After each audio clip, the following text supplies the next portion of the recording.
नमस्कार दोस्तों, success with सुमन के बीएस में आपका स्वागत है। और आज हमारे साथ केंद्रीय विद्यालय के दो प्राथमिक शिक्षक श्री सुबोध कुमार सर और श्री अखिलेश सर हैं। ये लोग आपसे बताएंगे कि इन्होंने अपने इंटरव्यू में किस तरह से अपना इंटरव्यू दिए थे और किस किस पहलुओं पे ये इंटरव्यू के अंदर अपनी पैनल के साथ एसोसिएट किए थे, कोऑपरेट किए थे, और पैनल के साथ इन्होंने किस तरह से कोई ऐसा क्या किए जो आज यहाँ पे हैं। सर, सबसे पहले मैं सुबोध सर, मैं आपका धन्यवाद करता हूँ कि आज अपना बहुमूल्य समय दिए हैं। और सर, आप अपना एक्सपीरियंस बताइए कि आपका इंटरव्यू कहाँ हुआ था और कितना देर चला था और किन किन बात मतलब टॉपिक पे बात हुई थी। सर, मैं सुबोध कुमार आपको धन्यवाद करता हूं कि आपने अपने चैनल पे बोलने का मुझे मौका दिया। धन्यवाद सर। मेरी इंटरव्यू मैं 2017 में कहाँ पे दिए थे सर? गोमती नगर लखनऊ में हुआ लखनऊ था। में हुई थी, हाँ। मेरे पैनल में 4 मेंबर थे, जिसमें एक लेडी टीचर भी थी और 3 जेंट्स थे, जिसमें से 2 साउथ वाले ही थे। एक अपने जो लेडीज थी वो भी बिहार से थी और वो भी नॉर्थ इंडियन ही थे। एक और जेंट्स थे। सबसे पहले मुझे मेरा नाम पूछा गया और जैसे ही मेरा पर्सनल डिटेल्स देखे उनको पता चल गया कि मैं टीचर हूँ बिहार सरकार में ऑलरेडी। तो बोले, सर कि आप तो टीचर हैं, कैसे पढ़ाते, पढ़ा के दिखाइए। मैंने बोला, सर कुछ डेमो टीचिंग के लिए फर्स्ट में ही। तो मैं बोला, सर क्या पढ़ाऊँ? बोला, कुछ है आपको जो आता है, जैसे पढ़ाना कोई भी सब्जेक्ट आप पढ़ा के दिखाइए। सर, तो आपकी जो वार्तालाप हो रही थी वहाँ पे वो हिंदी में ही हो रही थी? जी दोस्तों, आप इंग्लिश को लेके बहुत ज्यादा चिंतित नहीं रहेंगे। सर भी इंग्लिश में नहीं दिए हैं इंटरव्यू। आपका भी सर मुझे लग रहा है कि हिंदी में हुआ है। नहीं, मेरा कुछ पार्ट मेरा दोनों मिला के मतलब बाइलिंगुअल हुआ था। तो सर आपने हिंदी में ही सब कुछ दिए थे? नहीं, कुछ बाद में पूछा और इंग्लिश में। जैसे हाँ। मैं शुरू में इंग्लिश का ही मैं एक लेसन प्लान तैयार करके गया था, कैसे पढ़ाना है। हाँ। क्योंकि मेरा दोस्त मुझे बता रखे थे कि आप एक हिंदी का, एक इंग्लिश का, एक मैथ का वहाँ पे अगर टॉपिक को न बोले तो आप खुद से पढ़ाइए, उसको तैयार करके जाइए। तो मैं इंग्लिश का पोएम तैयार करके गया था, उसको विथ एक्शन और अच्छी आवाज़ में मैंने उसको वहाँ पर उन लोगों के सामने प्रेजेंट किया। पहले तो बोर्ड लगा हुआ था, उसमें मैं चैप्टर का नाम लिख दिया, कौन सी क्लास है वो लिख दिया और मैंने उसको 3 या 4 मिनट तक मैंने उस चैप्टर को उनके सामने प्रेजेंट किया। फिर मैं बोर्ड पे लिखा कि इसमें जो न्यू वर्ड आए हैं उनके बारे में बच्चों को बताएंगे। फिर नेक्स्ट क्लास में इसका साइनोनिम कुछ वर्ड है सो एंटोनिम बता करके फिर इसका आंसर क्वेश्चन कराएंगे। फिर इस तरह चैप्टर खत्म कर देंगे 4 या 5 क्लास में। फिर उसमें से दूसरे जो टीचर थे वो फिर एक दूसरे मैटर उठा दिए। आप लोग भी इससे सतर्क रहेंगे और पॉजिटिव वे में आंसर देंगे। जिस समय मेरा इंटरव्यू चल रहा था उस समय बिहार में टॉपर घोटाला, आप सभी जानते होंगे, रूबीरा वाला मैटर चल रहा था सारे न्यूज चैनल पे। तो लेडी टीचर बिहार से थी, उसने मुझसे पूछ ली कि क्या सर ये रूबीरा वाला क्या मैटर है, आपके समय भी ऐसा होता था मेरिट घोटाला, आपने भी तो वैसे ही नहीं पास करके आया है। अर्थात सर का कहना हुआ कि जो भी ज्वलंत मुद्दा है उस पे आपको 2-4 पॉइंट्स बना कर रखना है। इंटरव्यूअर आपसे पूछ सकते हैं पैनल में। फिर सर आपने क्या बताया? मैंने बोला कि सर नहीं, मेरा मार्कशीट वगैरह देख लिया जाए, मैं 2010 में इंटर किया हूँ, 2008 में मैट्रिक किया हूँ, उस समय ऐसा कुछ नहीं था। और अगर ऐसा रहता तो मैं भी स्टेट गवर्नमेंट में भी कार्यरत हूँ, फिर यहाँ आने के लिए मैं प्रयासरत हूँ, आप देख लीजिए। सर, तो अभी जो इंटरव्यू होने वाला है उन बच्चों के लिए आप क्या क्या ऐसा कुछ स्ट्रैटेजी बताएंगे कि वे बच्चे उस तरह से तैयार करके और अपने इंटरव्यू पैनल में जाएं और सफलता लेकर आए?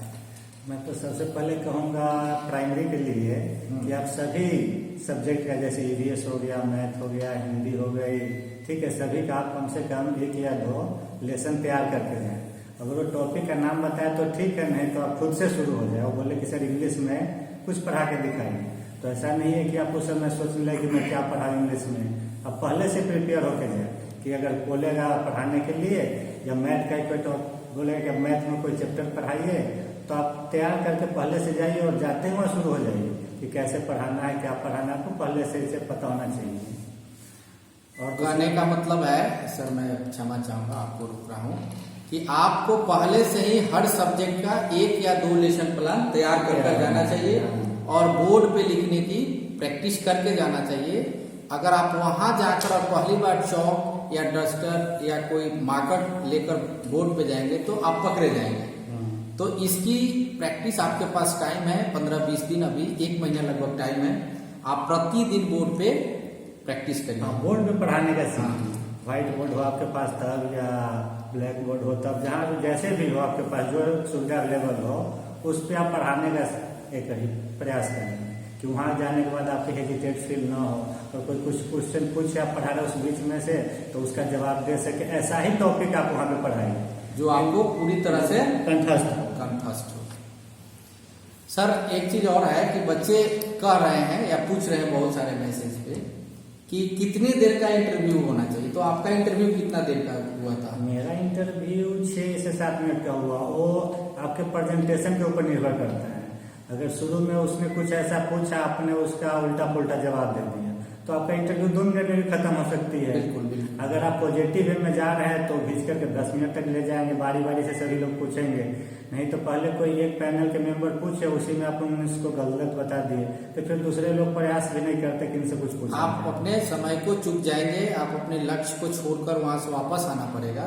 इसलिए जो आपकी तैयारी होनी चाहिए उस हिसाब से होनी चाहिए कि पैनल मेंबर्स को प्रभावित करते हुए सभी को इंगेज करना है ना जी। तो सर बच्चे जो अभी इंटरव्यू की तैयारी कर रहे हैं उन बच्चों को प्रतिदिन बोर्ड पे काम करना चाहिए, एक्सप्लेन करना चाहिए। सभी टॉपिक का कम से कम 2-3 लेसन चैप्टर का, हाँ लेसन प्लान बनाने, उस पढ़ाना कैसे पढ़ाते हैं वहाँ पे बोर्ड पे वो आपको आना चाहिए। उससे बोलेंगे अगर आप पढ़ा दिए कोई टॉपिक है उसमें से बोलेंगे होमवर्क आप क्या देंगे, तो वो भी पता होना चाहिए कि ये चैप्टर पढ़ाने के बाद हम बच्चे को क्या होमवर्क दे रहे हैं। बिल्कुल। तो सर का जो केंद्रीय विद्यालय में सिलेक्शन हुआ वो हमारे ही साथ हुआ है। सर भी 2017 से इस विद्यालय इस संगठन में कार्यरत है और अब मैं आपको अपने 2019 में सिलेक्टेड और बहुत ही प्रतिभावान शिक्षक श्री अखिलेश विश्वकर्मा सर से मैं उन बच्चों के स्ट्रैटेजी के बारे में जानना चाहूंगा कि आज जो बच्चे इंटरव्यू के लिए तैयारी कर रहे हैं उनके मन में बहुत सारा भटकाव है सर, तो वे बच्चे किन किन पॉइंट्स को तैयार करें ताकि उनमें कंसिस्टेंसी आए। मैं सर से आग्रह करूंगा कि सर माइक को लें और उन बच्चों को पहले आप अपना सर परिचय दें। धन्यवाद सर। मेरा नाम अखिलेश विश्वकर्मा, मैं यहाँ पे केंद्रीय विद्यालय शिवहर में एज ए PRT यहाँ पे हूँ अभी। तो जहाँ तक इंटरव्यू की बात है तो इंटरव्यू पैनल में जो भी मेंबर्स होते हैं जनरली 4 मेंबर्स होते हैं, उसमें 2 लेडीज 2 जेंट्स भी हो सकते हैं या 1-3 भी हो सकता है, कोई ऐसा बड़ी बात नहीं है। तो वो जो सारे मेंबर्स होते हैं वो काफ़ी वैसे पोलाइट वे में होते हैं, उनको पता होता है कि अभी ये सारे न्यू कैंडिडेट है तो वो भी जानते हैं कि इनसे कुछ ना कुछ गलतियां हो सकती हैं। बिल्कुल ठीक है, तो उनको उतना सीरियस नहीं लेते हैं, लेकिन हमें कुछ बेसिक्स है जो हमें तैयार होना चाहिए। जैसे कि उनका मेन फोकस ये होता है कि जो आपने D.Ed या B.Ed जो भी आपने किया है वो आपने रेगुलर से अच्छे तरीके से किया है, टीचिंग किया है कि नहीं किया है, या फिर आपने केवल पैसे पे डिग्री ले ली है। क्योंकि अगर आपने वहाँ पे रेगुलर नहीं किया है तो आपका टीचिंग अच्छा नहीं, आप वहाँ पे जाके डेमो अच्छा नहीं कर पाएंगे। ठीक है, तो सबसे पहले तो यह है कि आपका जो ग्रेजुएशन है आपको उस पर भी थोड़ा सा नजर रखना चाहिए। जैसे कि मेरा था कि ग्रेजुएशन फिजिक्स से था, BSc फिजिक्स ऑनर्स था, तो उन्होंने देखते ही कुछ क्वेश्चन फिजिक्स से भी मेरे कर दिया। बेसिक क्वेश्चन, ऐसा नहीं है कि बहुत हाई लेवल का क्वेश्चन, 10th लेवल से ऊपर का नहीं, वो कुछ भी पूछेंगे। जैसे कि न्यूटन्स लॉ पूछ दिया, सरफेस टेंशन पूछ दिया, ये सब क्या होते हैं, बेसिक चीजें आपको ग्रेजुएशन से भी वो पूछ सकते हैं। यानी आपको उसकी नॉलेज होनी चाहिए। हाँ, नॉलेज होनी चाहिए ग्रेजुएशन का सब्जेक्ट जो भी है। जी। अच्छा सर, आप बताएं कि आपका इंटरव्यू कहाँ हुआ था? मेरा तो रिटन एग्जाम उस टाइम पे था तो वो तो लखनऊ में हुआ था और इंटरव्यू मेरा भोपाल में हुआ था। इंटरव्यू भोपाल में। सर का इंटरव्यू लखनऊ में हुआ था, मेरा भी इंटरव्यू लखनऊ में हुआ था और सर का इंटरव्यू भोपाल में हुआ था। तो सर आपसे क्या क्या क्वेश्चन पूछा गया था और क्या आप डेमो टीचिंग भी किए थे? जी सर, कुछ क्वेश्चन तो मैं बता रहा हूँ, जैसे कि ग्रेजुएशन लेवल के थे। जी ठीक है, ग्रेजुएशन लेवल के नहीं, मतलब कि आपका जिस सब्जेक्ट से ग्रेजुएशन है उस सब्जेक्ट से क्वेश्चन थे। लेवल क्वेश्चन का लेवल उस लेवल का नहीं था, वो केवल 10th के नीचे का ही लेवल था, लेकिन सब्जेक्ट से कुछ क्वेश्चंस थे। और डेमो टीचिंग में उन्होंने मुझसे बुक दे दिया, सीधे बुक दे दिया और एक लेसन ओपन करके दे दिया। आई थिंक कोई 4 या 5 का इंग्लिश था, उसमें द पोलर बियर करके एक इंग्लिश में एक चैप्टर है। उन्होंने वो बुक का लेसन खोल के ही मुझे दिया। ठीक है, तो उनका मेन ये होता है, मेन पूछने का या डेमो का, कि आप जो टीचिंग करने जा रहे हैं क्या आप डायरेक्ट लेसन को ही स्टार्ट कर रहे हैं या फिर आप इंट्रोडक्टरी क्वेश्चन से स्टार्ट कर रहे हैं। क्योंकि अगर आप जाते ही लेसन का नाम बोर्ड पे लिख दिए तो इसका मतलब यही है कि आपने कभी टीचिंग की नहीं है, आपने डीएड या बीएड में आपने कभी टीचिंग किया नहीं है, केवल डिग्री आप लेके बैठे हैं। तो आपको डायरेक्ट को जाते ही आपको वहाँ पे सीधे लेसन का नाम या चैप्टर का नाम नहीं लिखना होता है। आप लोगों ने ये सारी चीजें डीएड या बीएड में पढ़ी होगी। पहले हमें बच्चों से इंट्रोडक्टरी क्वेश्चंस कुछ करने होते हैं और उसके बाद हमें उनसे लेसन का नाम निकलवाना होता है। उसके बाद ही हम बोर्ड पे जाकर के इन चीजों को लिख सकते हैं। सर ने बहुत बड़ी बात यहाँ पे कहा कि बच्चों से लेसन के नाम जानेंगे और बच्चों के आउटपुट के अनुसार हम बोर्ड पे लिखना शुरू करेंगे, तो ये बहुत अच्छा प्रभावित शिक्षण होगा। और इस शिक्षण को चूंकि सर का कहना हुआ कि आपको चैप्टर दे दिया गया और चैप्टर आपको हाथ में मिला, तुरंत आकर आप बोर्ड पे लिखना शुरू नहीं करेंगे। आप पहले बच्चों को इन्वॉल्व करेंगे, बच्चों को कंसंट्रेट करेंगे। जी, जैसे कि मेरा लेसन पोलर बियर था, तो मैंने कभी उस एनसीईआरटी, जैसे कि मेरा यूपी बोर्ड से था, तो मैंने कभी इसके पहले एनसीईआरटी बोर्ड की किताबें मैंने टच भी नहीं किया था। तो मुझे उस लेसन के बारे में कोई आइडिया नहीं था। बस मुझे इतना समझ में आया कि पोलर बियर है तो किसी बियर के बारे में बात की जा रही है जो कि पोल पे रहते हैं। तो मैंने इंट्रोडक्टरी क्वेश्चन निकालने के लिए सिंपली ईवीएस से मैंने स्टार्ट किया कि आपने जैसे कि बियर देखा होगा तो कहाँ कहाँ होते हैं, कौन कौन से कलर के होते हैं, तो कहाँ के, मतलब इस तरीके से करते करते मैं वहाँ पोलर तक पहुँच गया कि वहाँ से मैंने इस लेसन को निकाला पोलर बियर से।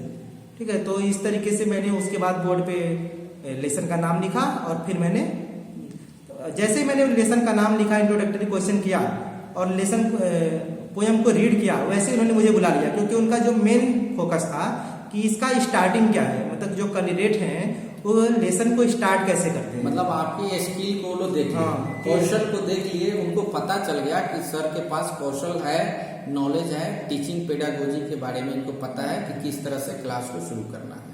उसके बाद सर आपको बुला लिया गया, फिर इंटरव्यू शुरू हुआ। हाँ, फिर इंटरव्यू शुरू हुआ। जैसे कि उसमें मैंने बताया ना अभी, जैसे कि कुछ फिजिक्स से क्वेश्चन, साइंस से रिलेटेड कुछ क्वेश्चन था, क्योंकि बैकग्राउंड मेरा साइंस का था, तो कुछ फिजिक्स से क्वेश्चन थे। तो सर आपसे जो बातचीत हो रही थी वो इंग्लिश में हो रही थी या हिंदी में हो रही थी या दोनों में बाइलिंगुअल हो रही थी? जैसे कि उस टाइम पे मैंने थोड़ा सा प्रैक्टिस भी किया था इंटरव्यू के लिए, तो मेरा 70-30 का रेशियो था। 70% मेरा इंग्लिश में ही था, 30% हिंदी में था।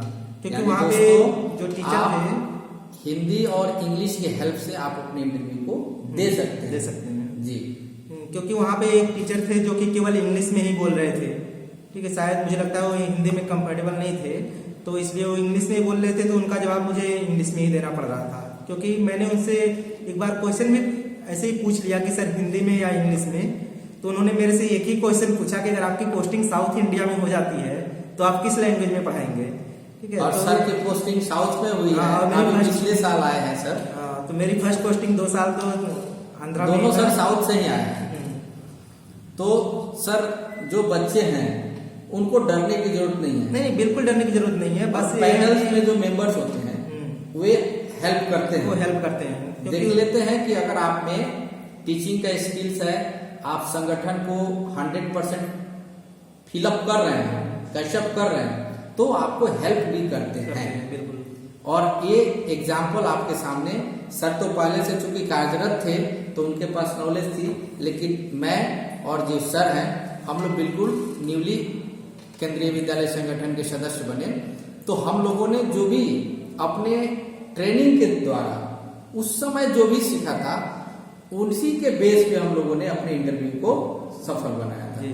अच्छा सर, एक चीज और, आपने अपना परिचय इंग्लिश में दिया था, हिंदी में दिया था? मैंने तो इंट्रोडक्शन ही इंग्लिश में ही दिया था, क्योंकि इंग्लिश मैंने में तैयार देना क्योंकि चाहिए। मुझे इतना तो नॉलेज, सबको बेसिक नॉलेज तो ये है कि जिससे कि वो अपना इंट्रोडक्शन इंग्लिश में दे सकते हैं। और सारी चीजें आप हिंदी में कर सकते हैं, अगर आप कंफर्टेबल नहीं है इंग्लिश में तो हिंदी में कर सकते हैं, लेकिन इंट्रोडक्शन कोशिश करेंगे इंग्लिश में ही देने के लिए। तो सर, आज आप दोनों का इस चैनल पे बहुत बहुत स्वागत, और आप लोगों ने अपना बहुमूल्य समय और अपना एक्सपीरियंस हमारे दोस्तों के साथ साझा किए, और आप अपनी एक्सपीरियंस की एक एक कठिनाई को और एक सफलता के जितने भी स्ट्रैटेजी हुए आप लोगों ने दिया। और मैं ये आशा करता हूं कि हमारे आगामी शिक्षक जो आने वाले हैं, चाहे किसी भी क्षेत्र के शिक्षक, उन्हें आप लोगों के इस व्याख्या से, आप लोगों के इस एक्सपीरियंस से उन्हें बहुत फायदा होगा। और मैं अब आप दोनों का सर धन्यवाद देता हूं, सुबोध सर, और आपको भी धन्यवाद देता हूं सर, और नमस्कार दोस्तों। इस तरह से आप देख रहे हैं कि किस तरह से हमारे बीच शिक्षकों का सिलेक्शन हुआ, और आपके सामने दोनों केंद्रीय विद्यालय में बैठे हुए हैं। तो आप सभी की ओर से इन दोनों महानुभावों को मैं बहुत बहुत धन्यवाद देता हूं। धन्यवाद सर, नमस्कार।